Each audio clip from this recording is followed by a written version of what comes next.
Je suis une hostie catholique apostolique romaine et j'ai décidé de vous raconter mon histoire avant d'accomplir ma destinée. Et pour ce faire, un retour dans mon passé s'impose.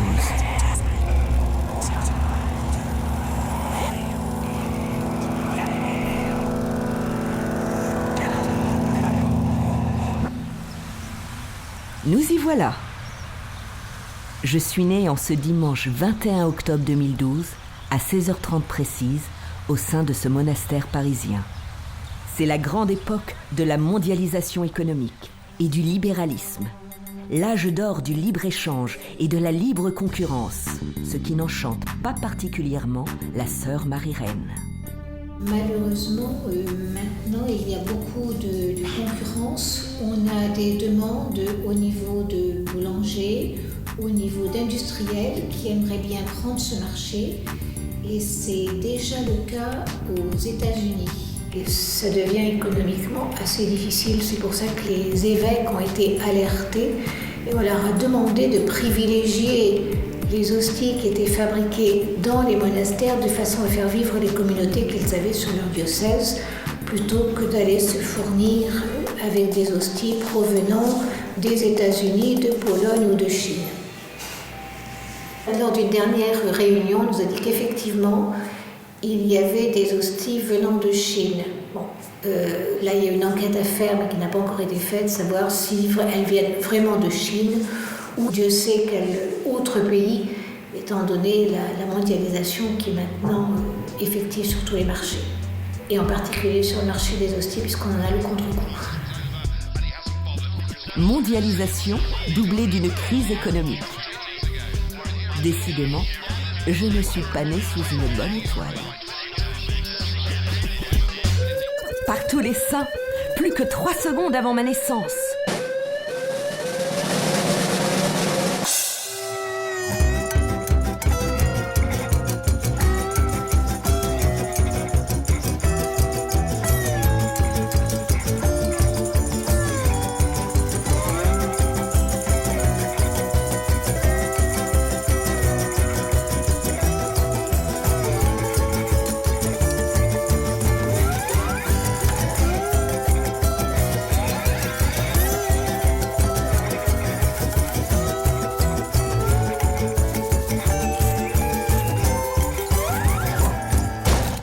C'est moi, la petite dernière, 1 seconde exactement après ma venue au monde.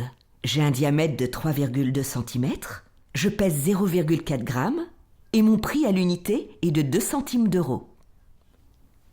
J'ai été par la suite soigneusement emballée et entreposée dans un caisson de vision, passage obligé de toute hostie avant de poursuivre sa destinée.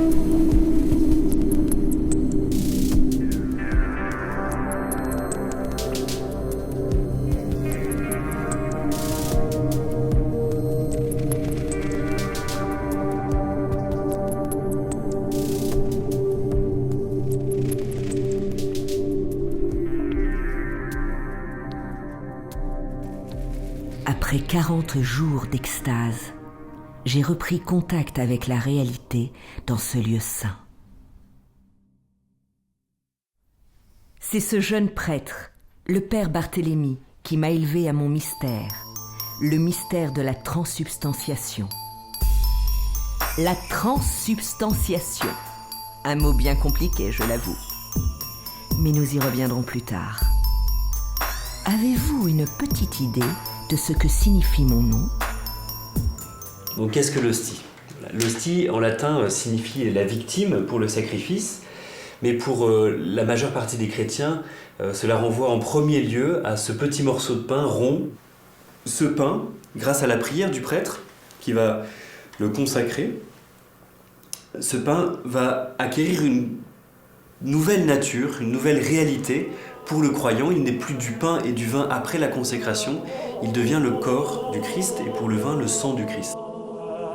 Je suis autre. Ce n'est que cela, la transsubstantiation. Prenez et mangez, puisque ceci est mon corps. Et vous, qu'en pensez-vous de cette alchimie aux limites du raisonnable ?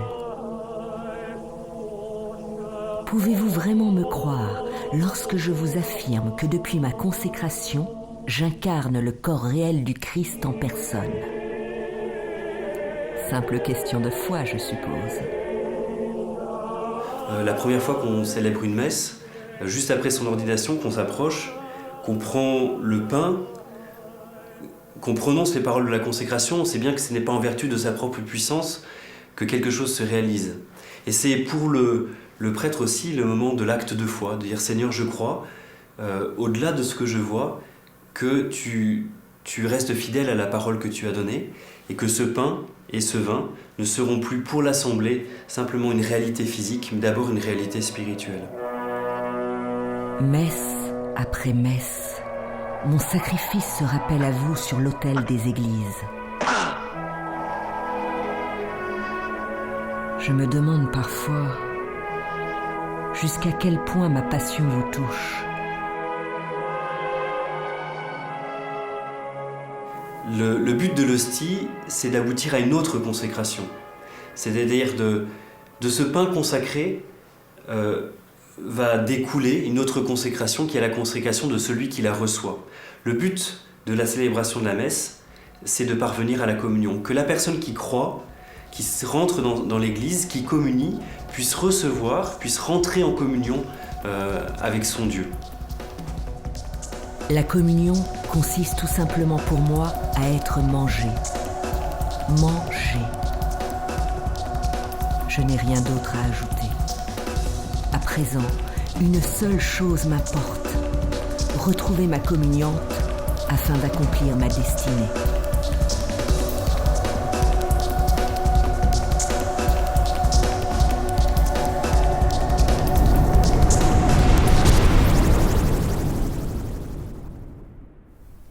Je suis prête.